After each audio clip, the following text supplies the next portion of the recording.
ஸ்ரீகுருப்பியோ நமः. நீலசிகண்டியில் ஏறும் பிரான் எந்த நேரத்திலும் கோல குரத்தியுடன் வருவான். குருநாதன் சொன்ன சீலற்றை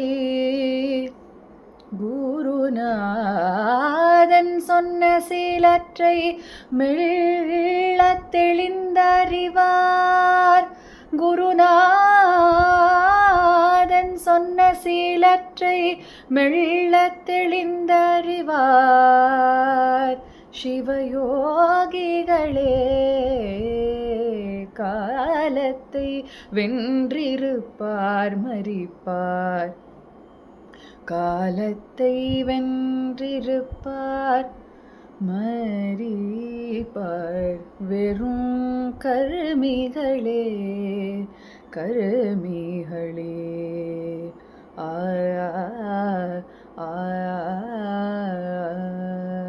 शरज्योत्स्ना शुद्धां शशियुतजटाजूटमकुटां वरद्रासद्राण स्फटिकघटिका पुस्तककरां सहृन्नत्वा नत्वा कदमिव सतां सन्निततते मधुक्षीरद्राक्षा मधुरिमधुरीणाः பணித்தயः. எல்லாருக்கும் வணக்கம். இந்த வீடியோவை தமிழில் போடணும் அப்படின்ட்டு எங்கள் வீட்டில் வேலை செய்கிறவங்க ரொம்ப ஆசையாக கேட்டாங்க. அதனால அவங்களுக்காக இப்போது தமிழில் நம்ம எல்லோரும் ரசிக்கிற அளவுக்கு பண்ணணுன்னு ஆசை வந்துருச்சு. ஸோ தமிழ் வீடியோ இப்போது ஒரு 6 நாள் முன்னாடி ஷரத் ஜோத்ஸ்னா அப்படின்னு சொல்லக்கூடிய சாரதா நவராத்திரி முடிந்து வரக்கூடிய பௌர்ணமி, அது மழைக்காலம் முடிஞ்சு இருக்கக்கூடிய பௌர்ணமி நிலவு, அந்த நிலவு வந்துச்சு. அப்போது அந்த ஷரத் ஜோத்ஸ்னா அப்படின்னு சொல்லக்கூடிய காலம்தான் நம்மளுடைய கிருஷ்ணர் கோபிகைகளெல்லாம் ராசலீலைக்காக கூப்பிடுறாரு, வாங்க அப்படின்னு குழல் ஊதி ஒவ்வொருத்தரையாக கூப்பிடுறாரு. அதே ஷரத் ஜோத்ஸ்னாவை பற்றி தான் சௌந்தர்ய லஹரியில் இப்போ நம்ம பார்க்கக்கூடிய அந்த ஸ்லோகம். அந்த சரத் ஜோத்ஸ்னா அப்படின்னு சொல்லக்கூடிய முழு சந்திரன், இந்த மாத சந்திரன் ஏன் ரொம்ப ஸ்பெஷல் அப்படின்னா, மழைக்காலம் முடிஞ்சதுக்கப்புறமா அந்த சந்திரன் இருக்கிறதுனால எந்த விதமான அந்த க்ளவுட் கவர்னு சொல்லுவாங்கல்ல, மேகம் மூட்டம் இல்லாத பளிச்சுன்னு அடிக்கக்கூடிய சந்திரனா, அந்த மாதிரி பளிச்சுன்னு அடிக்கக்கூடிய மேனியை கொண்ட அம்பாள் தலையில் அர்த்த சந்திரன் சூடின்னு இருக்கா, சிவன் மாதிரியே ஜட்டாமுடி வச்சுன்னு இருக்கா. அந்த அம்பாளை பற்றி படிக்க போகலாம். லலிதாம்பிகை அப்படிங்கிற இந்த ஸ்வரூபத்தை பற்றி கொஞ்சம் தெரிய ஆரம்பிச்சது.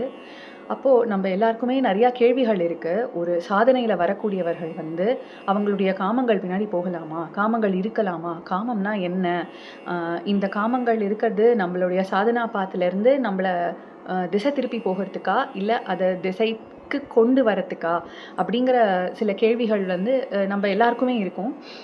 அப்பப்போ நான் என்னோடய ஃபெலோ சாதனை செய்யக்கூடியவங்களோடைய நான் பேசும்பொழுது, சக தோழிகளோடு பேசும்பொழுது சில முக்கியமான விஷயங்கள்லாம் அழகாக புரிய ஆரம்பிச்சிருந்தது.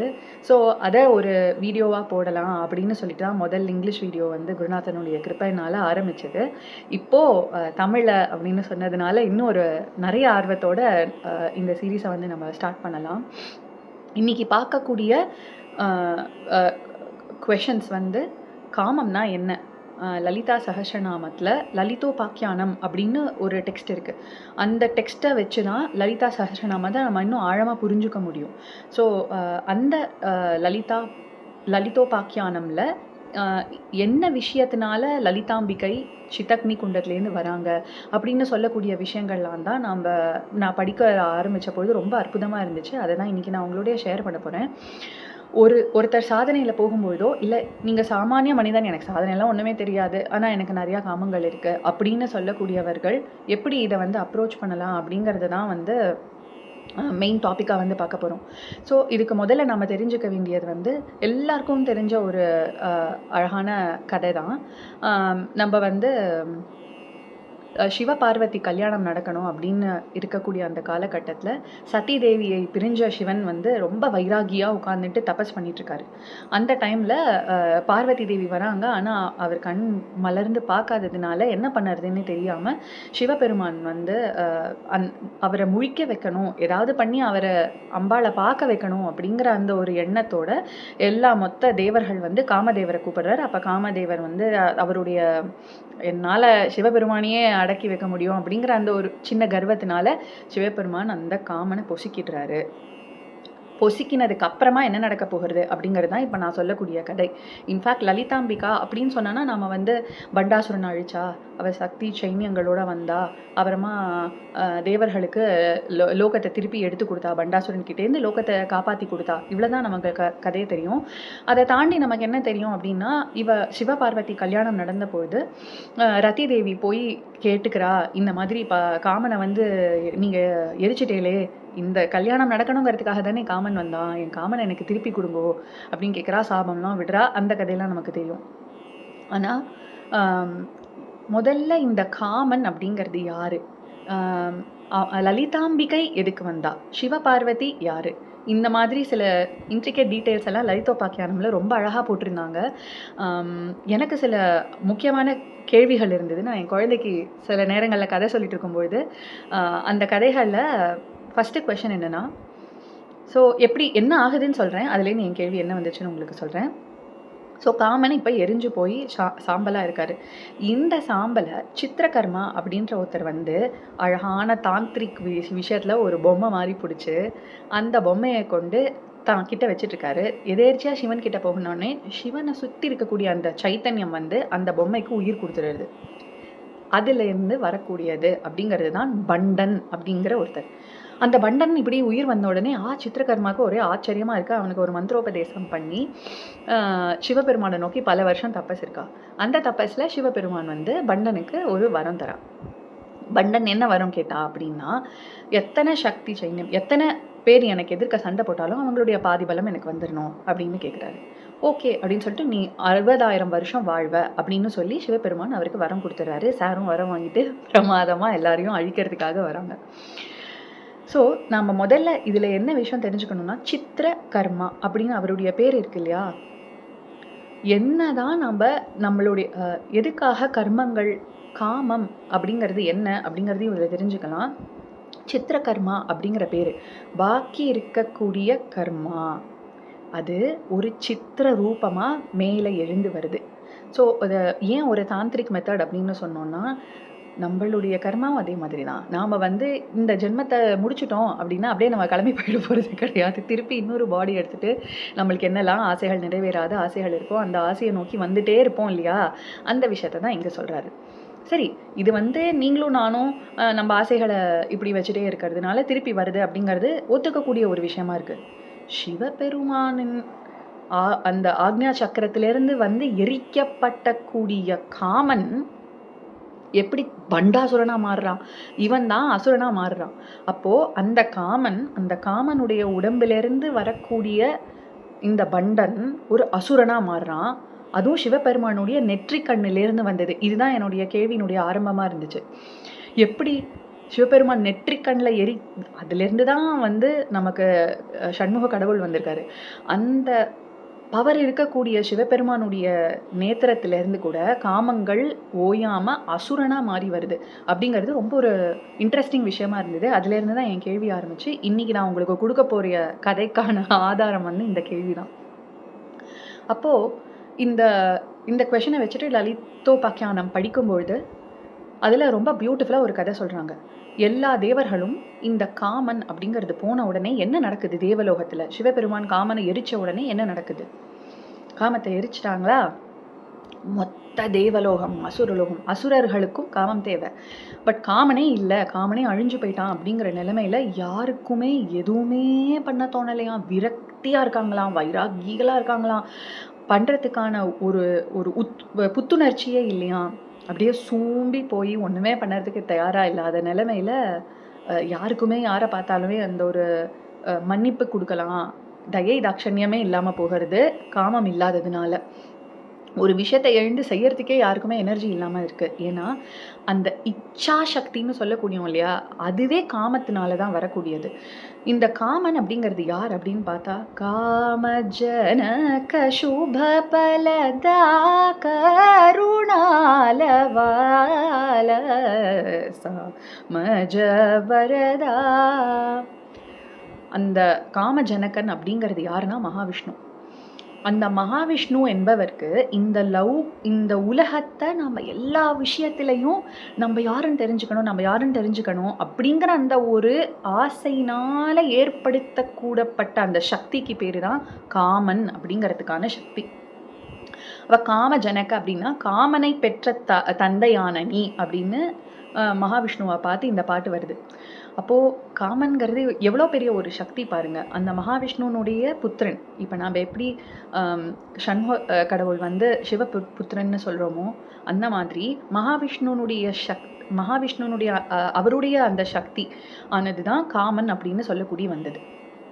எதுக்கு இந்த காமனை எரிக்கணும் அப்படின்னா, ஒரு முக்கியமான அழகான கதை. இது உங்களுக்கு பின்னாடி வரும்போது ஏன் இந்த காமனை எரிச்சாரு அப்படிங்கிற விஷயத்த நான் உங்களுக்கு சொல்றேன். ஸோ இப்போ நம்ம மனசுல ஒரு விஷயம் கதையா பார்க்கும்பொழுது, எப்பவுமே அம்பாளினுடைய கதை அப்படின்னு எடுக்கும்பொழுது அது எல்லாமே நம்ம உள்ளுக்குள்ள இருக்கக்கூடிய பகிர் அப்படிங்கிற கான்செப்ட்ஸ் இருக்கு. அந்தர் அப்படின்னா உள்ளுக்குள்ள நடக்கக்கூடியது, பகிர் அப்படின்னா வெளியில நடக்கக்கூடியது. இப்போ நீங்க அம்பாளினுடைய கதைகள்லாம் எடுத்துக்கிட்டீங்கன்னா, சும்பன் நிசும்பன் மதுகைடபராவா எல்லாம் எல்லா கதையும் சொல்றா இல்லையா? அந்த அத்தனை கதையுமே நம்மளுக்குள்ள இருக்கக்கூடிய அந்த உள் அசுரர்கள், நம்மளுடைய எண்ணங்கள், நம்மளுடைய மனசுல நடக்கக்கூடிய போராட்டங்கள், இதெல்லாம் தான் ஒரு அசுர ரூபமா எடுக்கிற மாதிரி அம்பாளினுடைய கதைகள்ல வரும். எல்லாமே நம்ம உடம்புக்குள்ளேயே நடக்கக்கூடியது தான். க்ஷேத்திரம் அப்படின்னு சொல்லக்கூடியது நாம தான். நம்மளுக்குள்ள நடக்கக்கூடியது தான் அம்பாளினுடைய கதைகள் எல்லாமே வரக்கூடியது. இந்த கதைகளை ஒரு ஆதாரமா வச்சுக்கிட்டு மகாவிஷ்ணு என்ன பண்றாருன்னா, அவர் அவதாரமா எடுத்து நம்மளுக்குள்ள ஒருவரா வந்து இந்த விஷயங்கள் எல்லாம் நடத்தி கொடுத்து நம்மளோட கலந்து பேசி பழகி எப்படி இந்த விஷயத்தெல்லாம் நீங்க சாதிக்கணும் அப்படின்னு சொல்லி கொடுக்கக்கூடியது தான் மகாவிஷ்ணுனுடைய ஒவ்வொரு அவதாரங்களும். ஸோ அம்பாள் தான் ப்ளூ பிரிண்ட் போட்டு கொடுக்குறாங்க. மகாவிஷ்ணு அழகா வந்து அவர் வந்து வாழ்ந்து காமிச்சிட்டு நீங்க எப்படி பண்ணணும், எப்படி இதுலேருந்து நீங்க வெளியில வரணும், எப்படி நீங்க அம்பாளை நோக்கி போகணும் அப்படிங்கிறத சொல்லி கொடுக்கறதுக்கு மகாவிஷ்ணு வராரு. நாராயணன் நாராயணி அப்படின்னு அந்த ட்வின்ஸ் அப்படிங்கிற கான்செப்ட் சொல்லுவோம் இல்லையா? லலிதோபாக்கியானம்லயே கூட சொல்றாங்க, எப்படி லலிதாம்பிகை கிட்டேருந்து ஒவ்வொரு சக்திகள் வந்து வெளியில வராங்க அப்படிங்கிறது. அதுல நாராயணன் நாராயணி அப்படின்னு சொல்லக்கூடிய அம்பாள் ரூபம் எந்த இடத்துல இருந்து வராங்க அப்படின்னு ரொம்ப அழகா சொல்லியிருக்காங்க. ஸோ ரைட், அவங்களோட வலது கண்ணுல இருந்து நாராயணனும் நாராயணியும் வராங்களாம். இப்படி நம்ம பார்த்து கொண்டு போயிட்டு இருக்கும்பொழுது எல்லா தேவர்களும் போய் மகாவிஷ்ணு கிட்ட தொழறாங்க. அப்பா, எங்களால் முடியல, தயவு செஞ்சு கண்ணை திறந்து எப்படியாவது இந்த இழந்த காம சக்தியை வந்து திருப்பி உயிர்ப்பிச்சு கொடு. எதுவுமே நடக்கலை, சிருஷ்டியே நடக்கலை, ஸ்திதியும் நடக்கலை, எதை பண்ணறதுக்கான எனர்ஜியும் இல்லாமல் வறண்டு போய் கிடக்கு, பூக்களுக்கு நறுமணம் இல்லாமல் போகுது, வண்டுகள் வந்து ரீங்காரம் அடிக்கிறது இல்லை, அக்னியே நல்லா ஃபாஸ்ட்டாக ஃபயர் எரியணும் இல்லையா, அதுவே துவைன்னு தான் எரியுதான். அந்த மாதிரி ஜீவனமே போயிடுது. அந்த அந்த அந்த ஸ்ட்ராங்காக இருக்கக்கூடிய அந்த தன்மையே போயிருச்சு. வாழணும்னு இருக்கக்கூடிய ஆசையே போயிருச்சு. அந்த ஆசை அப்படின்னு இருக்கக்கூடியது தான் காமம் அப்படின்னு சொல்லக்கூடியது, காமன் அப்படின்னு சொல்லக்கூடியது. காமன்னா வெறும் நம்மளுடைய லஸ்ட்ஃபுல் டிசையர்னு சொல்லக்கூடியது இல்லை. அதாவது நம்மளுடைய காமம் அப்படின்னாலே பொதுவாக நம்ம என்ன பார்ப்போம்னா, உடல் சுகம் அப்படிங்கிற மாதிரி ரிலேட் பண்ணிட்டோம். பட் காமம் அப்படிங்கிறது நீங்கள் என்னெல்லாம் ஆசைகள் வாழ்க்கையில் வச்சுருக்கீங்களோ, ஒரு கார் வாங்கணும், பைக் வாங்கணும், வீடு வாங்கணும், கல்யாணம் பண்ணிக்கணும், படிக்கணும், ஸ்கூலுக்கு போகணும், இல்லை புதுசாக ட்ரெஸ்ஸு வாங்கிக்கணும், இப்படி வாங்கிக்கணும், அப்படி ட்ரெஸ் பண்ணிக்கணும், அப்படி எல்லாமே உங்களுடைய காமங்கள் தான். இதில் எல்லா காமங்களையும் சரிதானா, அந்த மாதிரி டிசைர்ஸ் பின்னாடியே போகலாமா, இல்லை அப்படியே வைராகியாக எனக்கு எதுவுமே வேண்டாம், நான் வந்து வெறும் ஒரு காவி வஸ்திரம் அணிஞ்சிக்கிட்டு நான் இப்படி தான் இருக்க போகிறேன் அப்படிங்கிறத சொல்லணுமா அப்படிங்கிறத பார்க்கறதுக்கான கதையாக தான் நம்ம இந்த கதையை எடுத்துக்கோம். உங்களுக்கு இருக்கக்கூடிய எண்ணங்கள், உங்களுக்கு இருக்கக்கூடிய ஆசைகளுக்கு ஒரு ஆதாரம் இருக்குது. குருநாதர் அவருடைய வீடியோஸில் எப்போவுமே என்ன சொல்வார் அப்படின்னா, உங்களுடைய ஆசைகள், உங்களுக்குள்ளே இருக்கக்கூடிய அந்த ஆசைகளை நீங்கள் தெரிஞ்சுக்கும்போது தான் நீங்கள் யாருங்கிறத நீங்கள் தெரிஞ்சுக்க முடியும். இந்த உலகத்துக்கு நம்ம சொன்னோம் இல்லையா, காமன்கிறது யார் அப்படின்னா, இந்த மகாவிஷ்ணுவுடைய புத்திரன் அப்படிங்கிறது. எதுக்காக அப்படி ஒரு விஷயம் ஒண்ணு இருக்குன்னா, மகாவிஷ்ணு தான் இந்த சிருஷ்டிய பரிபாலிச்சுட்டு போறாரு இல்லையா? அவரு காக்கும் கடவுளா மகாவிஷ்ணு இருக்காரு இல்லையா? நம்மளுடைய ஏதோ ஒரு ஆசையினால தான் நம்ம இப்ப ஹியூமனா வந்து பொறந்திருக்கோம். அந்த ஆசைய முடிக்காமலே நீங்க வந்து வைராக்கியமா நான் கிளம்புறேன் அப்படின்னு சொல்லிட்டீங்கன்னா, திருப்பி இந்த ஆசைய பண்ணதுக்காக நீங்க திருப்பி வந்து தான் ஆகணும். அப்போ உங்க காமங்கள் என்ன? உங்க ஆசைகள் என்ன? அந்த ஆசைய அ அ தர்மத்தோட அந்த ஆசை இருக்கா? என்னுடைய ஆசைகள் வந்து தர்மத்த சார்ந்து இருக்கா? அந்த தர்மத்த சார்ந்து இருக்கக்கூடிய என்னுடைய ஆசைகள் எதனால எனக்கு வருது? முன்னோர்களுனுடைய நிறைவேறாத ஆசைகளா கூட அந்த விஷயங்கள் நம்மளுடைய உடம்புல இருக்கலாம். அது உங்களுடைய ஆசையா? அப்படிங்கிறது கூட நமக்கு தெரியாது. ஆனா நம்ம உடம்புல நம்ம கான்ஷியஸ்னஸ்க்கு நம்மளுடைய ஆத்மாக்கு இதுதான் என்னுடைய ஆசைன்னு தெரிய வந்துருச்சுன்னா, அதுக்கு பின்னாடி ஏன் போறீங்க? அப்படிங்கிறத ஆராய்ச்சி பண்ணி, அ அந்த காமங்கள் தர்மத்தினுடைய அ ப பாதையில இருக்கக்கூடிய பட்சத்தில நீங்க அத ஃபாலோ பண்ணி போயி, நீங்க அத முடிச்சா தான் உங்களுடைய ஜென்மத்தில கடை தேறி சுவாமி கிட்ட வர முடியும். அந்த ஆசைகள் எல்லாம் முடிச்சுட்டு, நீங்க சுவாமிய நோக்கி வர முடியும். இல்லாட்டா திருப்பி, திருப்பி, திருப்பி, திருப்பி இந்த சுழல்ல ஓடிட்டே இருக்க வேண்டியதான்.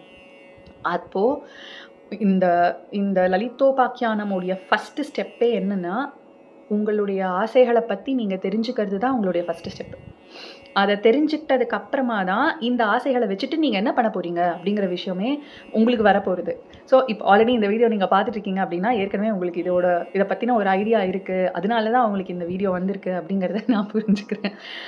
அம் ஸோ, பெருமாள் வந்து ரொம்ப நேரம் கண்ணே தொறக்கலையாம். தேவர்கள்லாம் வந்து இப்படி சொல்லும்போது, ஐயோ! இவர் எப்படா கண்ண தொறப்பார்? ஏற்கனவே நமக்கு வாழறதுக்கே இன்ட்ரெஸ்ட் இல்ல, எனர்ஜியே இல்ல அப்படின்னு அ எல்லா தேவர்களும் நினைக்கும்போது, ஸ்லோவா பெருமாள் கண்ண தொறந்து, "என்ன உங்க மூஞ்சிலாம் இப்படி வாடி போயிருக்கு? ஏன் சொரத்தே இல்லாம சோம்பி போய் கிடக்குறீங்க?" அப்படின்னு கேட்கும்பொழுது, அவங்களுக்கெல்லாம் தெரியாது. பண்டாசுரன் வந்து அவங்களுக்குள்ள சில சேஷ்டிதங்கள் பண்ணிட்டு இருக்கான்னு, காமன் அழிஞ்சு போனதுனால தான் அவங்கலாம் இப்படி வறண்டு போயிருக்காங்க அப்படின்னு தேவர்கள் புரிஞ்சுக்கிட்டாங்க.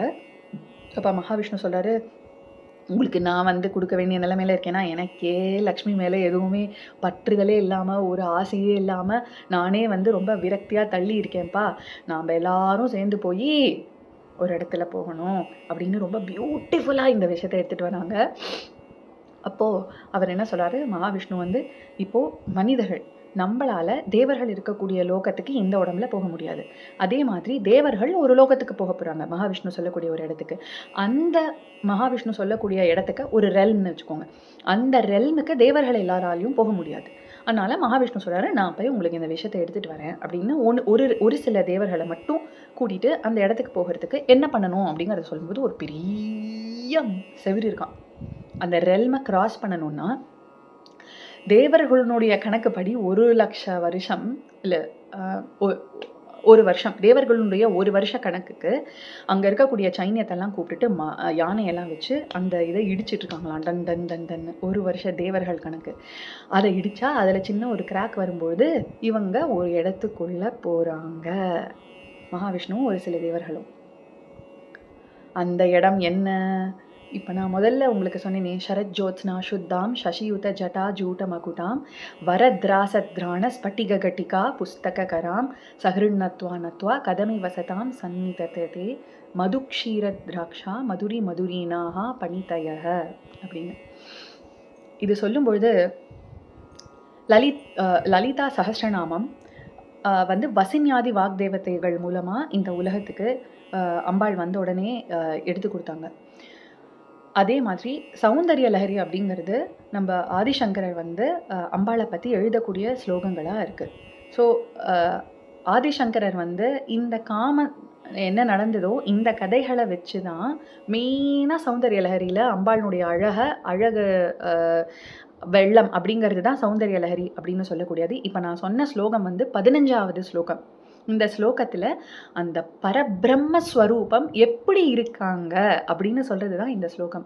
அவங்க கையில வந்து ஸ்பட்டிக மாலை ஒரு கையில இருக்காம், புஸ்தகம் ஒரு கையில இருக்காம், வரத அபயஹஸ்தம் தராங்களாம். பொதுவா ஸ்பட்டிக மாலை, புஸ்தகம் அப்படின்னோடனே நாம என்ன நினைப்போம்? சரஸ்வதி தேவி அப்படின்னு நினைப்போம். அதனால பல நேரங்கள்ல இந்த ஸ்லோகத்த வந்து சரஸ்வதி தேவியினுடைய தியான ஸ்லோகமா வச்சு, நீங்க இந்த தியானம் பண்ணீங்கன்னா, உங்களுக்கு வந்து கவித்துவம் குடுப்பாங்க. உங்களுடைய வாழ்க்கை ரொம்ப இனிமையா இருக்கும் அப்படின்னு பொதுவா சொல்லிடுவாங்க. ஆனா இது வந்து பரபிரம்மத்தினுடைய ஸ்வரூபத்த சொல்றாங்க. ஏன்னா, இந்த பரபிரம்ம ஸ்வரூபத்தோட கூட இருக்கக்கூடியவருக்கு மகாசம்பு அப்படின்னு பேரு. அவர் எப்படி இருக்காருன்னு லலிதோபாக்கியானம்ல சொல்றாங்கன்னா, கருத்த கருத்த மேனியோட இருக்காராம், கையில் கபாலம் இருக்கான், திரிசூலம் இருக்கான். இவர் யாரு? பைரவர். பைரவ காளிக்கே நமோஸ்துதே அப்படின்னு சொல்லக்கூடிய அந்த பைரவரும் மகாகாளியும் தான் இந்த பரபிரம்ம ஸ்வரூபத்தில் இருக்கக்கூடியவங்க. அந்த ஆதிசக்தி, அந்த ஆதிசக்தி கிட்ட தான் இவங்க 3 பேரும் போய் அந்த மகாசம்பு அண்ட் ஆதிசக்தி அப்படின்னு சொல்லக்கூடிய இவர்கள் கிட்ட மகாவிஷ்ணு போய் சொல்கிறாரு, இந்த மாதிரி காமன் அழிஞ்சு போயிட்டான், மக்கள்லாம் கஷ்டப்படுறாங்க, தேவர்கள்லாம் கஷ்டப்படுறாங்க, நீங்கள் தான் வந்து மிருத சஞ்சீவனம், அந்த காம சஞ்சீவனத்தை பண்ணி வைக்கணும் அப்படிங்கிறதுக்காக வராரு. அப்போ அங்கே இருக்கக்கூடிய மகாசம்பு முதல்ல எடுத்து அவருடைய காருண்ய மூர்த்தி இல்லையா பைரவர், அந்த பைரவரான மகாசம்பு அவங்க எல்லார்கிட்டையும் என்ன சொல்கிறேன்னா, மகாகால பைரவர்னு சொல்லக்கூடியவர் அவர் தான். அது அந்த பைரவர் என்ன சொல்கிறார் அப்படின்னா, அதாவது இந்த உலகத்தில் 3 விதமான பிரளயங்கள் இருக்குது. அவாந்தர பிரளயம் அப்படிங்கிறது மகாவிஷ்ணு பண்ணக்கூடிய பிரளயம். அதுக்கப்புறமா வரக்கூடியது மகா பிரளயம். அது மகாகால பைரவரானனா அந்த விஷயத்த எல்லா உலகங்களையும் அழித்து அந்த பஸ்மத்தை நான் போட்டுக்கிட்டு டடடடன்னு டான்ஸ் ஆடுவேன். அது என்னுடைய சாப்டர். இப்போ நீங்கள் சொல்கிறீங்களே, இதுக்கு பேர் காம பிரளயம். இந்த காம பிரளயத்தை அதிலேருந்து நம்மளை காப்பாற்றி கொடுக்கக்கூடியதற்கான கடவுள் யாருன்னா லலிதாம்பிகை. அதனால நீங்களாம் லலிதாம்பிகை வரணும்னு வேண்டிக்கோங்க அப்படின்னு மகாசம்பு சொல்கிறாரு. தேவரெல்லாம் சம்போ சங்கரா, எங்களுக்கு லலிதாம்பிகை யாருன்னு தெரியாது, நீ தான் எல்லாத்தையுமே காமிச்சு கொடுக்கணும் அப்படின்னு. ஓகே, கவலைப்படாதீங்கண்ணா உங்களுக்கு அப்படின்ட்டு அவருடைய கருணாமூர்த்தி அந்த அந்த மூர்த்தத்தில் அவர் சொல்கிறாரு, நானே உங்களுக்கு வந்து இந்த விஷயத்தை பண்ணி கொடுக்குறேன் அப்படின்னு சொல்லி, இதுக்கு ஒரு பெரிய யாகம் வளர்க்கணும், அதுக்கு நானே வந்து அந்த யாகம் பண்ணி வைக்கக்கூடிய ஹோதாவாக இருக்கேன், ப்ரீஸ்டாக இருக்கேன் அப்படின்னு சொல்லி பண்ணி வைக்கக்கூடிய அந்த கர்த்தராக நான் இருக்கேன். அந்த யாகத்தில் ஒரு பெரிய அக்னி வளர்க்கணும், அந்த அக்னியா சித்தக்னின்னு சொல்லக்கூடிய அந்த அக்னியா நானே வரேன். எங்கே அந்த சித்தக்னி இருக்குது அப்படிங்கிறது உங்களுக்கு தெரியணும்னா, நம்மளுடைய பாடியில் சுவாதிஷ்டானம் அப்படின்னு ஒரு சக்கரம் இருக்குது. இதுக்கு முன்னாடி வீடியோஸில் நான் இதை பற்றி போட்டிருக்கேன். பார்க்காதவங்க அந்த இந்த வீடியோ முடிச்சதுக்கப்புறமா போய் பாருங்கள், உங்களுக்கு ஒரு ஐடியா இருக்கும். அந்த சுவாதிஷ்டானம் அப்படிங்கிறது நீரினால் ஆகக்கூடிய ஒரு சக்கரம். 72% அப்படின்னு நான் என்னோடய வீடியோஸில் போட்டிருந்தேன். அந்த சித்தக்னி குண்டம்னு சொல்லக்கூடியது தான் நம்மளுடைய காமங்கள், நம்மளுடைய எண்ணங்கள், நம்மளுடைய நீங்கள் யார் அப்படிங்கிறது இருக்கக்கூடிய உங்களுடைய பற்றின விஷயங்கள் எல்லாமே அந்த சக்கரத்தில் தான் அமைஞ்சிருக்கு. அந்த சக்கரம் இப்போது நடக்கக்கூடிய இந்த காம பிரளயம் சிவன் எழுச்சிட்டார் அப்படின்னு சொல்கிறோம் இல்லையா, அப்போது நம்ம இந்த சாதனையை நோக்கி போயிட்டு இருக்கக்கூடிய ஒரு பாத்தில் இனிஷியலாக நம்ம வந்து ஒரு வைராகி மாதிரி இருப்போம். எனக்கு எதுவுமே வேண்டாம், எனக்கு இது வேண்டாம், எனக்கு அப்படி வேண்டாம், எனக்கு இப்படி வேண்டாம், காவி வஸ்திரத்தை போட்டுக்கலாமா அப்படின்லாம் நம்ம யோசிப்போம். அந்த சிச்சுவேஷன் தான் அந்த எரிஞ்சு போகக்கூடிய அந்த கடல் வத்தி போகிறது அப்படின்னு சொல்லுவோம் இல்லையா, வத்தி போன அந்த கடலில் நாம் சித்தக்னி குண்டத்தை வளர்க்கலாம் அப்படின்னு இந்த இடத்துல மகாசம்பு சொல்கிறாரு. அதனால தான் உடனே நான் இந்த விஷயத்தை எடுத்துகிட்டு வரேன். எப்படி இதை நீங்கள் கொஞ்ச நேரம் முன்னாடி சொன்னேன் இல்லையா, அந்தர்பகிர் கான்செப்ட்ஸில் தான் இதை எடுக்கணும் அப்படின்ட்டு. அந்த அந்தர்பகிர் கான்செப்டில் இந்த சிவபெருமான் நம்மளுக்குள்ளே இருக்கக்கூடிய விஷயங்களை மகாகால பைரவரானவர் எங்கே வந்து உட்கார போகிறாருன்னா, நம்மளுடைய சுவாதிஷ்டான சக்கரத்தில் வந்து அக்னி ஸ்வரூபம் எடுத்துக்கொண்டு உட்கார போகிறாரு. இந்த அக்னியிலேருந்து தான் வெளியில் சித்தக்னி குண்ட சம்பூதா தேவகாரிய சமுத்தியதா அப்படின்ட்டு அம்பாள் வராங்க. என்ன அந்த தேவகாரியம் அப்படின்னா, காம சஞ்சீவன உஷதி பின்னாடி வரப்போகிறது லலிதாம்பிகையோட வர்ணனையில் எதுக்காக இந்த அம்மா வந்தாங்க அப்படிங்கிறத சொல்ல போகிறாங்க. இதுதான் என்னுடைய கேள்வியாக இருந்தது. அந்த கேள்வியினுடைய ரொம்ப முக்கியமான பதிலாக காம சஞ்சீவன உஷதி, இந்த காமனை திருப்பி மீட்டு கொடுக்கறதுக்காக வந்தாங்க. நாம் அங்கே பார்த்தோம் இல்லையா, ரத்தி தேவிக்கு உன் கண்ணுக்கு மட்டும் தெரியுமா அனங்கன் அப்படின்னு காமனுக்கு ஒரு பேர் இருக்குது, அப்படின்னா உடம்பு இல்லாதவன் அப்படின்னு. அதனால் யார் கண்ணுக்கு வேணால் எங்கே வேணால் தெரியாமல் போய் யாரை வேணால் காம பானங்களால் போட்டு பல நேரங்களில் தடுமாற வைக்கக்கூடிய ஒரு விஷயமாகவும் காமன் வந்து விஷமமாக விளையாடுறான் அப்படின்னு நம்ம சொல்லுவோம் இல்லையா. ஸோ அந்த காமன் அனங்கனாக இருக்கான் அப்படிங்கிறது. ஸோ இந்த அம்பாள் எதுக்காக வந்தான்னா, காம பிரளயம் அப்படிங்கிறதுக்காக வரா. இப்போது உங்கள் எல்லாருக்குமே தெரிஞ்சிருக்கும், இந்த பிரளய காலம் முடிஞ்சு திருப்பி சிருஷ்டி ஆரம்பிக்குது, திருப்பி பிரளய காலம் முடிஞ்சு திருப்பி சிருஷ்டி ஆரம்பிக்குது அப்படின்னு. அவாந்தர பிரளயம் ஓகே, மகா பிரளயம் ஓகே. ஆனால் இந்த காம பிரளயம்ங்கிறது எப்படி ஒரு போஸ்ட்டா இருக்கு? ஒவ்வொரு வாட்டியும் எதுக்காக லலிதாம்பிகை வரணும்? இது அடுத்த கொஸ்டினா இருந்துச்சு. இது என்னடா அது ஒரு ஆச்சரியமா இருக்கு. அப்போ அம்பாளினுடைய எந்த கதைகளுமே நீங்க வெளிப்படையா எடுத்துக்கிட்டீங்கன்னா, உங்களுக்கு இந்த கேள்விகள்லாம் அற்புதமா வரும். அதனால தான் உள்ள அந்த கான்செப்ட் எடுத்துக்கணும். அப்பன்னா ஒரு ஜீவாத்மா அந்த காம பிரளயத்த எடுத்து அம்பாள் வந்து இந்த அம்பாள் எப்படி வரா அப்படிங்கிறதையும் நம்ம பார்க்கலாம். ஒரே நிமிஷத்துல. இந்த காம பிரளய வந்து திருப்பி, திருப்பி, திருப்பி, திருப்பி நடக்கக்கூடிய ஒரு விஷயமா இருக்கு. இல்ல, ஒவ்வொரு மனிதனுக்கும் நடக்கக்கூடிய விஷயமா இருக்கிறது. அதனால தான் அது ஒரு ஒரு ஒரு பிரளயத்துக்குன்னு இருக்கக்கூடிய ஒரு போஸ்ட் மாதிரி குடுத்துருக்காங்க. இத நான் பார்த்துக்கிறேன், இத நான் பார்த்துக்கிறேன், இத நீ பாரு அப்படின்னு சொன்னா, அப்ப இந்த வேலை திருப்பி, திருப்பி, திருப்பி, திருப்பி நடக்க போகுறதுன்னு அர்த்தம் இல்லையா? இல்ல பல பேருக்கு இந்த வேலைய நடக்க போறதுனால ஒரு ஒரு ஒரு ஸ்டேட்டஸ் மாதிரி, ஒரு போஸ்ட் குடுக்குறா மாதிரி, காம பிரளயத்துக்கு லலிதாம்பிகா அப்படிங்கிற அந்த சுவாமிய வந்து எடுத்து வைக்கிறாங்க. இப்போ இந்த லலிதாம்பிகா இந்த மகா சம்பு வந்து ரொம்ப அற்புதமா இந்த யஜ்ஞத்தை எப்படி பண்றாங்க அப்படிங்கிறதெல்லாம் அந்த ஸ்லோகங்கள்ல போட்டிருக்காங்க. யாருக்கு இது ரொம்ப அற்புதமா படிக்கணும் அப்படின்னு நினைக்கிறீங்களோ, நீங்க தயவு செஞ்சு போய் இத பத்தி இன்டர்நெட்ல போட்டாலே நீங்க இத நிறையா படிக்கலாம். எனக்கு அதுல ரொம்ப புடிச்ச விஷயம் என்னவா இருந்தது அப்படின்னா, மகாசம்பு வந்து மத்த 6 சக்கரங்கள் இருக்கு இல்லையா? அதனுடைய எசன்ஸ வந்து எடுத்து, இதுக்கு ஆಹುತಿ குடுக்கறதுக்கு நம்ம எப்பவுமே ஹோமம் பண்றோம் அப்படின்னா, நெய் விடுவோம் இல்லையா? நெய் விட்டு விட்டு எரிய வைப்போம் அந்த சித்தக்னிய.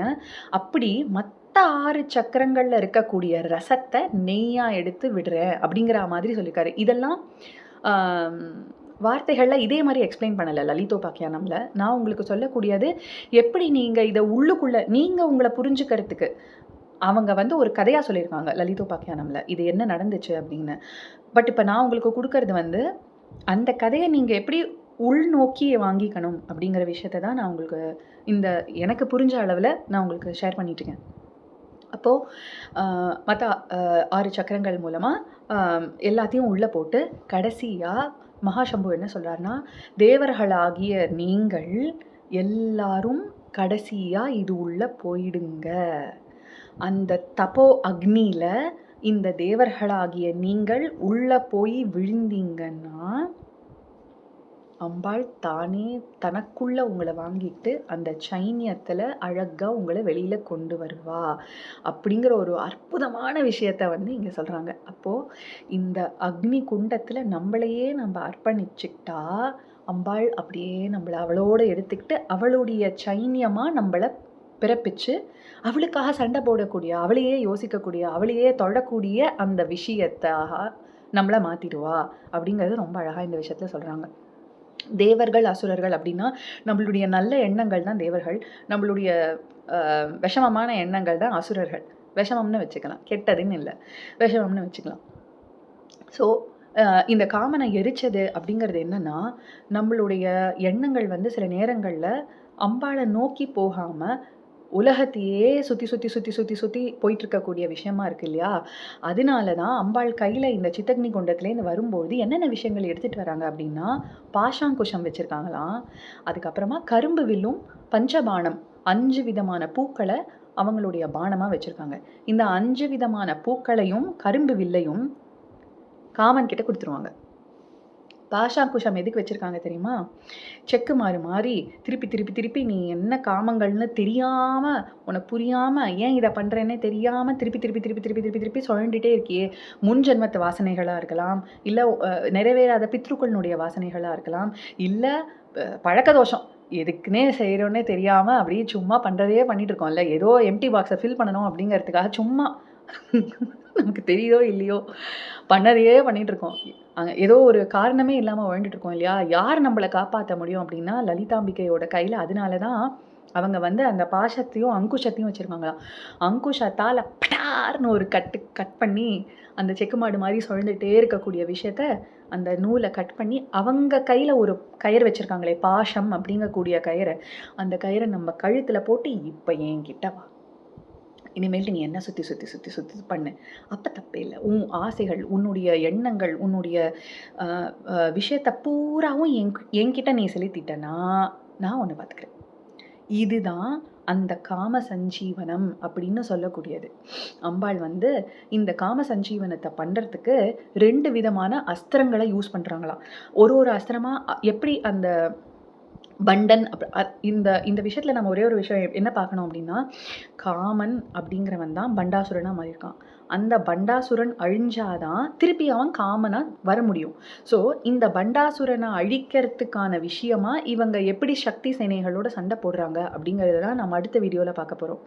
இனிமேல் வரக்கூடிய வீடியோக்களில் இதே மாதிரி அந்தர்பகிர் கான்செப்ட்ஸை வச்சு லலிதோபாக்கியானமில் அம்பாள் என்ன பண்ணியிருக்காங்கன்னு சொல்லியிருக்காங்க. ஆனால் அந்த கதைகளை நம்ம லைஃப்பில் அப்ளை பண்ணி புரிஞ்சுக்கணும் அப்படின்னா, அந்த உள்ளுக்குள்ளே இருக்கக்கூடிய காமக்ரோதாதிகள் அது யார் என்ன எப்படின்னு தெரிஞ்சுக்க தான் எப்படி இதை நம்ம உள்ளுக்குள்ளே எடுத்துக்கிட்டு அம்பாளை நாம் நோக்கி தொழும்பொழுது இந்த எண்ணத்தோடு இப்போ நம்ம தொழும்பொழுது, அம்மா என் காமங்கள் எங்கேயோ சுற்றிட்டுருக்கு, உன் கையில் இருக்கிற பாஷாங்குஷத்தை வச்சு நீ என்னை ஓங்கிட்ட எடுத்துக்கோன்னு நாம் ப்ரே பண்ண இது நம்மளுக்குள்ளே தானாக நடக்கும். அப்போது நம்ம ஒரு சாதனை பாத்தில் போகும்பொழுது நம்மளுக்கு சில நேரத்தில் விரக்தியாக இருக்குது, எழுந்து நம்மளுக்கு ஒரு அம்பாளை நோக்கி ஒரு ஸ்லோகம் சொல்கிறதுக்கு கூட நம்மளால் முடியல. அப்படிங்கும்போது நீங்கள் என்ன தெரிஞ்சுக்கணுன்னா, இந்த காமன் நான் சொன்னேன் இல்லையா, மோட்சம் வேணும்னு நினைக்கிறது கூட ஒரு காமன் தான்.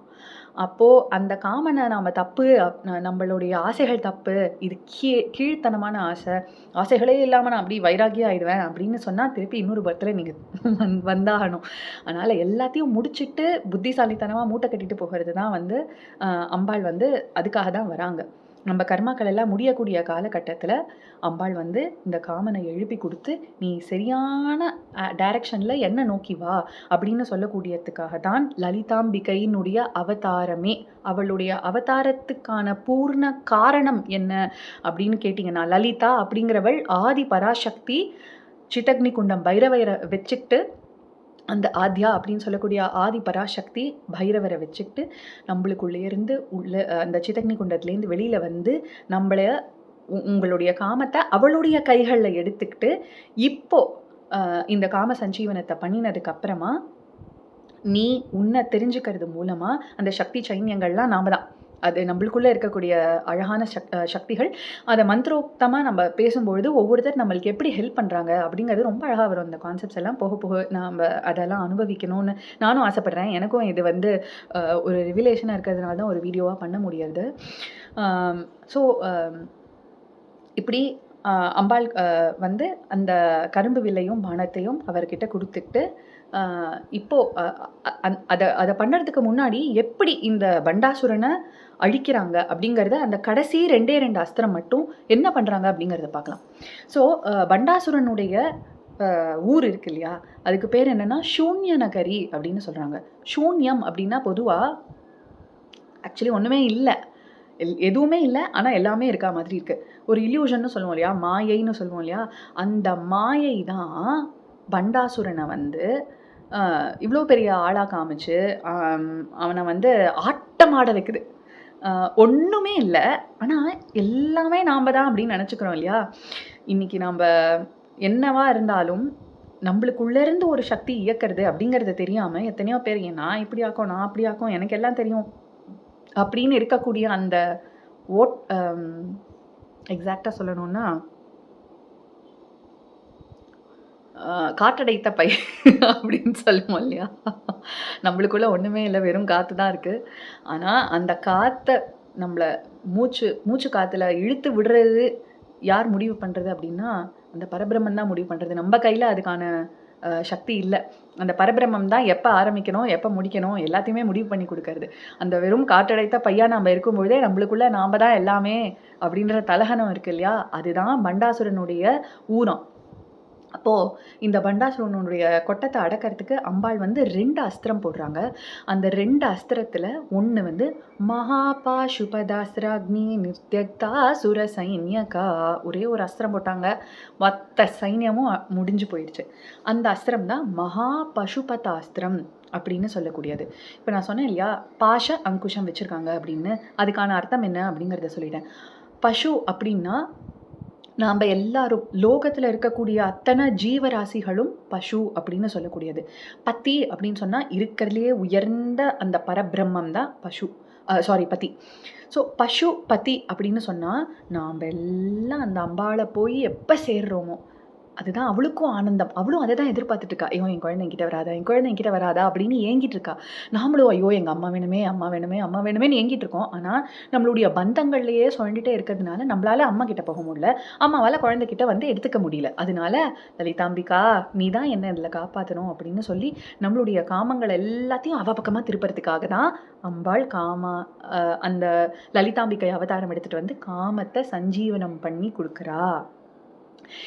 உன்னுடைய டிசையர்ஸ எரிச்சு, அம்மா எனக்கு இதுக்கு மேல எதுவுமே வேண்டாம் அப்படின்னு ஒரு வைராக்கிய விரக்தியில இருக்கும் பொழுது, அம்பாள் வந்து என்ன நோக்கி நீ வரத்துக்கான இந்த காம ஔஷதி. ஔஷதினா மருந்து அப்படின்னு அர்த்தம். காமன் இல்லாம நம்ம தவிச்ச தவிப்பு இருக்கு இல்லையா? ஒண்ணுமே பண்ண முடியல. ஒரு செயல் எடுத்து பண்ண முடியல. பல பேர் டிப்ரஷன்ல இருக்காங்க. ஸோ, அம் அ யாரெல்லாம் சாதகர்களா இருக்கீங்களோ, உங்க லைஃப்ல ஒரு டிப்ரஷன், எனக்கு ஒண்ணுமே பண்ண தெரியல, என்னால எதுவுமே பண்ண முடியல அப்படின்னு இருக்கக்கூடிய கட்டத்தில நாம என்ன புரிஞ்சுக்கணும் அப்படின்னு நான் நினைக்கிறேன் அப்படின்னா, அம் இந்த காமன் அழிஞ்சு போய், எரிஞ்சு போய் இருக்கக்கூடிய காலகட்டத்தில, அங்கேருந்து திடீர்னு பண்டாசுரனா கிளம்பி வந்து, ஒரு ஆட்டம் போட்டு இல்லாததெல்லாம் இருக்கிற மாரி நெனச்சு, ஒரு இல்யூஷன்ல அவன் வாழ்ந்துட்டு இருக்கான் இல்லையா? நாம்ப நெனைக்கிறது தான் கரெக்ட்டு, நாம்ப செய்றது தான் கரெக்ட்டு அப்படின்னு, இருக்கக்கூடிய எல்லா தேவர்களுக்குள்ளயும் போய் அவங்களுடைய ஜீவசக்தி எல்லாம் உறிஞ்சிக்கிட்டு, அ அ ஆட்டம் ஆடக்கூடிய அந்த கொட்டத்த அடக்கிறதுக்காக தான் லலிதாம்பிகை அப்படிங்கிறவ வரா. வந்து பாஷாங்குஷத்த வச்சு, இந்த மகா பாசுபதாஸ்திராக்னிய வச்சு, அந்த பண்டாசுரனுடைய சைன்யத்த அழிச்சிடுறாங்க. அடுத்தது காமேஸ்வராஸ்திர நிர்தக்த பண்டாசுர சூன்யகா, அந்த பண்டாசுரனுடைய சூன்ய நகரத்தையும் அவனையும் அழிக்கிறா. எதை வச்சு? காமேஸ்வராஸ்திர. இந்த காமேஸ்வராஸ்திரம் அப்படிங்கிறது ரொம்ப அற்புதமான ஒரு அஸ்திரம். அந்த காமேஸ்வர ஆசிரம் அப்படிங்கிறது என்ன அப்படின்னா, அம்பாள் என்ன சொல்றாங்க, நம்பள பத்தி நமக்கு இருக்கக்கூடிய ஐடியா. நீ யாரு? எதுக்காக இந்த உலகத்துக்கு வந்திருக்க? அப்படின்னு இருக்கக்கூடிய ஞான வெளிச்சம் அப்படின்னு சொல்றோம் இல்லையா? அதுதான் அந்த காமேஸ்வர அஸ்திரமா. அப்போ நீங்க யாருன்னு உங்களுக்கு குடுக்கக்கூடிய அந்த ஒளி, அதுதான் அந்த காமேஸ்வர அஸ்திரம். அந்த அஸ்திரத்த போடும்பொழுது என்ன ஆகுதுன்னா, நம்ம ஒரு ஸ்பிரிச்சுவல் பாத்ல போகும்போது, நம்மளுக்குள்ள ஒரு ஒரு வெட்பம் இருக்கு. ஐயோ! எனக்கு வேணும், எனக்கு அம்பாள் வேணும், எனக்கு அம்பாள் வேணும். எனக்கு அம்பாள் இல்லாம வாழவே முடியல. என்னால இருக்கவே முடியல. அம்மா நீ வாம்மா, நீ வாம்மா, நீ வாம்மா, நீ வாம்மான்னு நம்மளுக்குள்ள ஒரு ஒரு எரிஞ்சு கொண்டிருக்கக்கூடிய ஒரு அக்னி இருக்கு இல்லையா? அது என்ன பண்ணுதுன்னா, நம்மள ஸ்பிரிச்சுவலா ஒரு ஒரு ரொம்ப ஒரு வைராகியாவோ, ஒரு விரக்தனாவோ, ஒரு ஒண்ணுமே இல்லாம நம்ம லைஃப்ல ஒண்ணுமே இல்லாம இப்படி ட்ரையா இருக்கே, ட்ரையா இருக்கே, ட்ரையா இருக்கேன்னு ஃபீல் பண்ண வைக்குது. அந்த ட்ரைனஸ் வந்து நம்மள ரொம்ப வாட்டுது. அத விரகாக்னி அப்படின்னு சொல்லுவாங்க. நீங்க கிருஷ்ணருடைய கதைகள்லாம் கேட்டீங்கன்னா, அந்த கோபிகைகள்லாம் அந்த விரகத்துல அப்படியே வாடி போயிட்டாங்க. கிருஷ்ணன் இல்லன்னா மயக்கம் போட்டு விழற அளவுக்கு அவங்களுடைய பக்தி வந்து முத்திருச்சு அப்படின்னு வந்து சொல்லுவாங்க. அந்த காலகட்டத்தில அம்பாள் இந்த காமேஸ்வராஸ்திரம் போடும்பொழுது என்ன சொல்றான்னா, "ஏன் தேடி தேடி எங்கோ ஓடுகிறோம் உள்ளே தேடி கண்டு கொள்ளலாமே, உள்ளே தேடி கண்டு கொள்ளலாமே, நீதான் நான்." அப்படின்னு சொல்லக்கூடிய அந்த விஷயம். நான் உங்களுக்கு கதைலாம் சொல்றேன். ரியலைஸ்லாம் பண்ணல. ரியலைசேஷன் இருக்கு. ஆனால் அந்த காமேஸ்வர அஸ்திரத்த அம்பாள் இன்னும் என் மேல போடல. நம்ம எல்லார் மேலயும் விரைவில போடணும் அப்படிங்கிறது தான் நம்ம வேண்டுதலா அவளோட காலடியில வைக்கலாம். அம்மா, அந்த காமேஸ்வராஸ்திரத்த போட்டு எப்படியாவது அந்த சூன்ய நகரத்த அழிச்சு, நீ தான் நான் தான் நீன்ற அந்த ஒரு ஆனந்தத்த, இதுதான் முக்தி அப்படின்னு சொல்லக்கூடிய அந்த நிலைமை. ஜீவன் முக்தர்கள் அப்படின்னு சொல்றோம் இல்லையா? நம்மளுடைய ஜீவன அம்பாளுடைய ஒண்ணாக்கிட்டோம்னா, ஐக்கியமாக்கிட்டோம்னா, அதுதான் முக்தி அப்படின்னு சொல்லக்கூடிய அந்த முக்தி. சும்மா செத்து போனா முக்தி அப்படிங்கிறது கிடையாது. வாழக்கூடிய காலகட்டத்திலேயே நம்ப வந்து அம்பாளினுடையே வாழ்ந்துண்டு, அம்பாளையே நினைச்சுண்டு, அம்பாளையே பேசிண்டு, அ எ எ இந்த விஷயத்துல நான் ரொம்ப முக்கியமா ஒரு விஷயம் சொல்லணும். என்னோட இங்கிலீஷ் வீடியோலயே லைட்டா இந்த விஷயம் நான் சொல்ல விட்டுட்டேன்னு ரொம்ப ஃபீல் பண்ணேன். இந்த ஞானம் எனக்கு கிடைக்கிறதுக்கு வந்து என்ன பெற்ற தாயான ஸ்ரீவித்யா, அவ பேரும் ஸ்ரீவித்யா.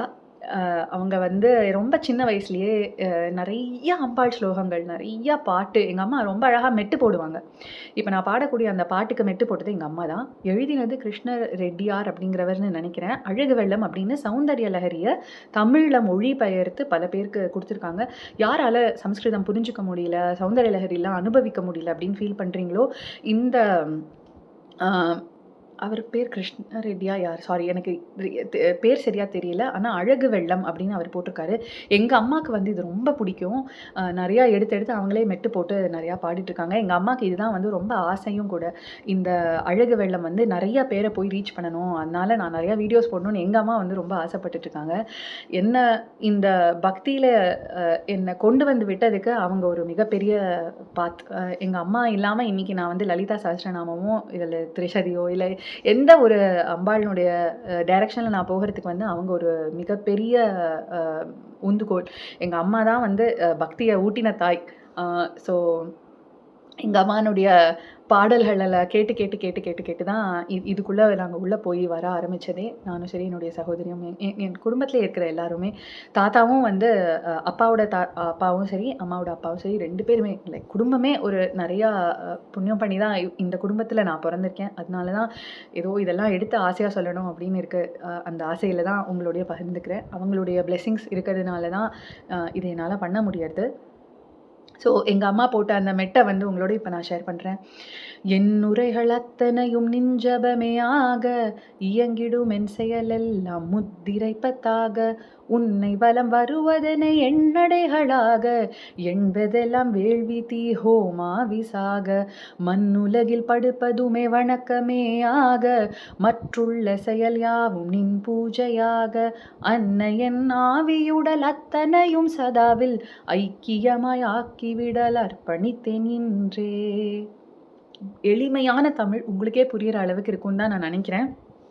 இருந்தாலும் இந்த அளவுக்கு தமிழ் புரியாதவங்களுக்கு இந்த விஷயத்தையும் விளக்கி சொல்ல ட்ரை பண்றேன்.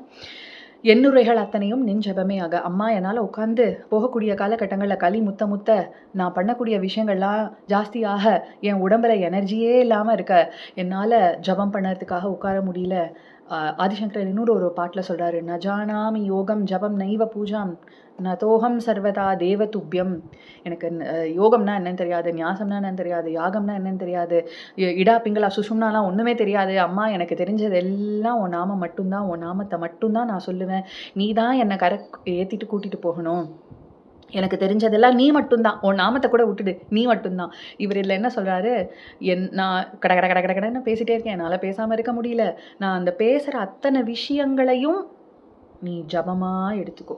எனக்கு ஜபம் பண்ணறதுக்கு முடியல. ஆனா கட கட கட கடன்னு ஏதோ பேசிட்டே இருக்கு வாய். நான் பேசக்கூடிய அத்தனை விஷயங்களையும் உன் ஜபமா எடுத்துக்கோமா. இயங்கிடும் என் செயல்.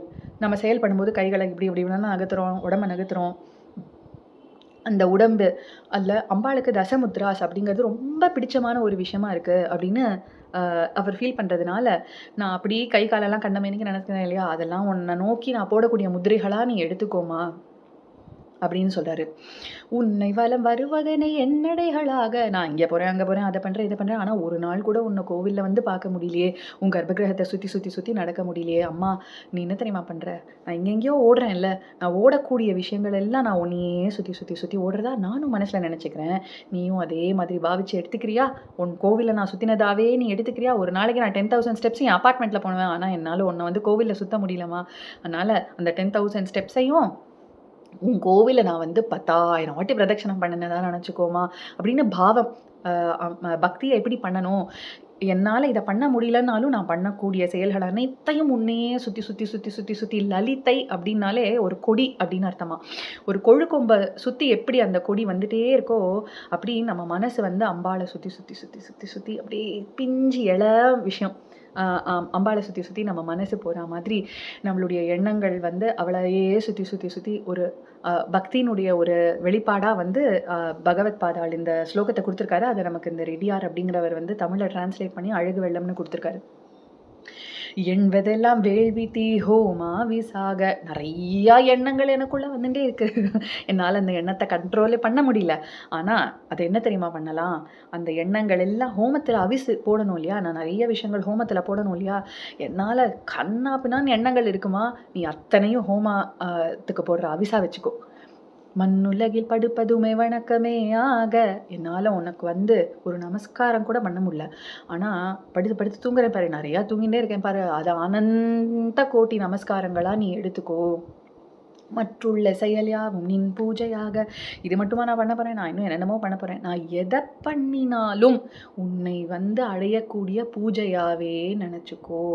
அன்னையும் நாவி உடல் அத்தனையும் சதாவில் ஐக்கியமாய் ஆக்கிவிட அர்ப்பணித்தே நின்றே. என்னுடைய பூர்ணமாக நான் உனக்கே அர்ப்பணிச்சிட்டேன். என் மூச்சு காத்து, என் ஆவி, உடல் அத்தனையும் சதா எப்பவுமே உன்னையே நினச்சிட்டு, உன்னையே வலம் வந்து வந்து வந்து வந்து வந்து உன்னையே நினச்சிட்டு, உன்னை பற்றி எனக்கு வேறு எதுவுமே தெரியாதுன்ற அளவுக்கு என்ன உன்கிட்ட கட்டி பிடிச்சி இழுத்துக்கோ அப்படின்னு சொல்லக்கூடிய ஒரு அற்புதமான ஸ்லோகம். ஸோ காமங்கள் தப்பா? இப்போ நீங்கள் சொல்லுங்கள். காமங்களை பற்றி புரிஞ்சுக்க தான் நம்மளால் பாத்தில் ப்ராக்ரெஸ் பண்ணி போக முடியும். அந்த காமத்தை காம சஞ்சீவன உஷதி. சரி, எதுக்காக இதை பண்ணணும்? எதுக்காக ஒருத்தனை அழித்து அவனை அசுரனாக்கி திருப்பி அவனை உயிர்ப்பிச்சு அப்புறம் அம்பாள் சொல்கிறாங்களாம் சிவபெருமான் கிட்ட, இப்போ நீ போய் உன் காம பானத்தை போடு, சிவன் ஒன்று அழிக்க மாட்டாரு அப்படின்னு. ஏன் தெரியுமா? இதுக்கு அடுத்தது லலிதாம்பிகையில் என்ன, லலிதா சஹஸ்ரநாமத்தில் என்ன சொல்கிறாங்கன்னா, ஸ்ரீமத் வாக்பவ கூடை கஸ்வரூப முக பங்கஜா அப்படின்ட்டு மந்திரத்தை பற்றி எல்லாத்தையும் சொல்லி, மந்திரத்தில் அம்பாள் என்னென்ன விதத்தில் என்ன வடிவில் இருக்காங்க அப்படிங்கிறத சொல்லி, எதுக்கு இதை சொல்லியிருக்காங்கன்னா, சிவன் சக்திங்கிறது நம்மளுடைய குண்டலினி எனர்ஜி, அதுதான் பார்வதி அப்படிங்கிறது. சிவன் இங்கே இருக்காரு, சக்தி குண்டலினியாக கீழே சுருண்டு இருக்காங்க. அந்த இப்போ இந்த காமன் இருக்கிறதுனால தான் அந்த காமன் அம்பாளை நோக்கி சிவனை நோக்கி அம்பாளை கொண்டு மேலே வந்து சேர்க்கக்கூடியதற்கான எனர்ஜி. இந்த செக்ஸ் டு சூப்பர் கான்ஷியஸ்னஸ் அப்படின்னு சொல்லுவாங்க. நம்மளுடைய செக்ஷுவல் எனர்ஜி அப்படிங்கிறது எங்கே இருக்குது? சேக்கிரம். நான் கொஞ்ச நேரம் முன்னாடி சொன்னேன் இல்லையா, சித்தக்னி குண்டம் அப்படின்னு சொன்னேன் இல்லையா, அது வந்து நம்மளுடைய சுவாதிஷ்டான சக்கரம். அந்த சுவாதிஷ்டான சக்கரத்தில் இருக்கக்கூடிய அந்த எனர்ஜி, அதுதான் உங்களை சிவன் கிட்ட கொண்டு சேர்க்கக்கூடிய அந்த சிவ பார்வதி கல்யாணத்துக்கான எனர்ஜி. அந்த காமனை நீங்கள் சரியாக யூஸ் பண்ணாமல், சரியாக தெரிஞ்சுக்காமல், கடகடன்னு கண்ணாப்பினான்னு உலக விஷயத்தில் நீங்கள் செலுத்திட்டீங்கன்னா அந்த ஸ்பிரிச்சுவல் எனர்ஜியை நீங்கள் வந்து இழந்துருவீங்க. அதனால தான் அந்த தப்பான விஷயங்களை எரித்து சிவபெருமான் அவனை தூய்மையாக்கி அதிலேருந்து பண்டாசுரன் கிளம்பி அந்த பண்டாசுரனுடைய கொட்டத்தை அம்பாள் சைன்யம் வந்து அழித்து அம்பாள் நமக்கு மிருத்த காமனை திருப்பியும் சரிப்படுத்தி தன்னை நோக்கி வரக்கூடிய அளவில் அந்த காமத்தை பண்ணக்கூடியது தான் காம பிரளயம் அப்படின்னு சொல்லக்கூடியது. அந்த காம பிரளயத்துக்கான கடவுள் லலிதாம்பிகை. அந்த லலிதாம்பிகையினுடைய கதையை தான் நம்ம லலிதா சஹஸ்ரநாமம்னு சொல்லக்கூடிய 1000 பெயர்கள் கொண்டு ஆரம்பித்து நம்ம சொல்கிறோம். இதில் இப்போது இந்த காமனை சரியாக சிருஷ்டி பண்ணிட்டாங்க இல்லையா, இப்போது காமனுக்கு சிவன் மேலே பானத்தை போட்டாராம். அந்த பானம் போட்டதுக்கு அப்புறமா இப்போ என்ன ஆகுதுன்னா, மூலாதாரிக நிலையா பிரம்ம கிரந்தி விபேதினி மணிபூராந்த ருதிதா விஷ்ணு கிரந்தி விபேதினி ஆக்ஞா சக்ராந்தலாரஸ்தா ருத்ர கிரந்தி விபேதினி சஹஸ்ராராம்புஜாரூடா சுதாசாராபிவர்ஷினி. இந்த கிரந்திகள் எல்லாம் உடச்சி கொண்டு அந்த குண்டலினிங்கிற இருக்கக்கூடிய அந்த சக்தி போய் நம்மளுடைய தலையில் இருக்கக்கூடிய அந்த சிவன சக்தியும் சிவனும் ஐக்கியமாகும் பொழுது சுதாசாராபிவர்ஷினி, மழை மாதிரி நம்மளுடைய கழுத்தில் அந்த அமிர்த தாரை அப்படிங்கிறது பொழிஞ்சு நம்மளுடைய மணிபூரகத்தில் போய் அது அடங்கும். இந்த தேவர்கள்லாம் வந்து அமிர்தத்தை சாப்பிட்டாங்க, மிருத சஞ்சீவனம் ஆனாங்க அப்படின்னு பார்க்கடலை கடைஞ்ச கதை சொல்கிறோம் இல்லையா, அதுக்கும் இதுக்கும் கிட்டத்தட்ட ஒரே கதை தான். திருப்பியும் பார்க்கடல் அப்படிங்கிறது வெளியில் இருக்கக்கூடிய கான்செப்ட் இல்லை, உள்ளே இருக்கக்கூடிய கான்செப்ட் தான். இன்னொரு நாள் இன்னொரு வீடியோவில் ஃப்யூச்சரில் அந்த விஷயத்தை பார்ப்போம். ரொம்ப அழகான கதை. இப்போ தான் என் குழந்தைகிட்ட அந்த கதையை சொல்லி தூங்க வச்சேன். ஸோ பார்க்கடல் கிடையாது அப்படிங்கிற அற்புதமான கதையை இன்னொரு நாள் பார்ப்போம். இன்றைக்கான கதை, எப்படி உங்களுடைய காமங்களை நீங்கள் புரிஞ்சுக்க அந்த காமம் எங்கே இருக்கக்கூடியதோ அதுதான் அந்த செக்ஷுவல் எனர்ஜின்னு சொல்கிறோம் இல்லையா, அந்த செக்ஷுவல் எனர்ஜி தான் ஸ்பிரிச்சுவல் எனர்ஜி. அதை நீங்கள் புரிஞ்சுக்கிட்டு நீங்கள் பண்ணும்போது இந்த தசமகா வித்யாஸ் அப்படின்னு சொல்லக்கூடியதில் சின்னமஸ்தா அப்படின்னு ஒரு அம்பாள் இருக்காங்க. அந்த அம்பாள் வந்து அவங்களுடைய ஐகோனோகிராஃபி, அவங்களுடைய படம் சித்திரம் எப்படி இருக்கும் அப்படின்னா, காமதேவனும் ரதி தேவியும் அடியில் இருப்பாங்க ஒருத்தரோட ஒருத்தர் தொடர்பில். அவங்களுக்கு மேலே இவங்க வந்து அவங்களுடைய தலையை கட் பண்ணி அவங்களுடைய பக்கத்தில் 2 டாக்கினி ஷாக்கினி அப்படின்னு 2 பேர் வர்ணினின்னு இருப்பாங்க. அவங்க 2 பேருக்கும் அந்த இடா, பிங்களா, சுஷும்னா அப்படின்னு இருக்கக்கூடிய நாடிகள்லேருந்து வரக்கூடிய ரத்தத்த அவங்க 3 பேரும் சாப்பிடுற மாதிரி இருக்கும். வாயில எடுத்துக்கிற மாதிரி. அதாவது தன்னுடைய சுஷும்னாலேருந்து வரக்கூடியத அந்த சின்னமஸ்தா தானாகவேவும், டாகினி, வர்ணினி வந்து அவங்களுடைய இடா, பிங்களாவாவும் வர்ணிக்கிற மாதிரி அது இருக்கும் அந்த சித்திரம். அந்த அம்பாள் இப்ப நாம சொன்னக்கூடிய இந்த செக்ஷுவல் எனர்ஜிய சூப்பர் கான்ஷியஸா எப்படி ட்ராவர்ஸ் பண்றது அப்படிங்கிறது தான் அவங்களுடைய ரோலாவே வந்து இருக்கு. அத டெபிக்ட் பண்ணறதுக்கான அம்பாளா வந்து அவங்க தான் வந்து இருக்காங்க. இந்த ஒரு அண்டர்ஸ்டாண்டிங்கோட உங்களுடைய காமங்கள வந்து எப்படி நீங்க அம்பாள நோக்கி போகுறது அப்படிங்கிற ஒரு விஷயத்த நீங்க வச்சுக்கோங்க. ஆம், இதுதான் வந்து என்னுடைய அண்டர்ஸ்டாண்டிங்கா இருந்துச்சு. அண்ட் இத உங்களுக்கு ஷேர் பண்ணதுல நான் ரொம்ப சந்தோஷமா இருக்கேன். குருபியோ நமஹ.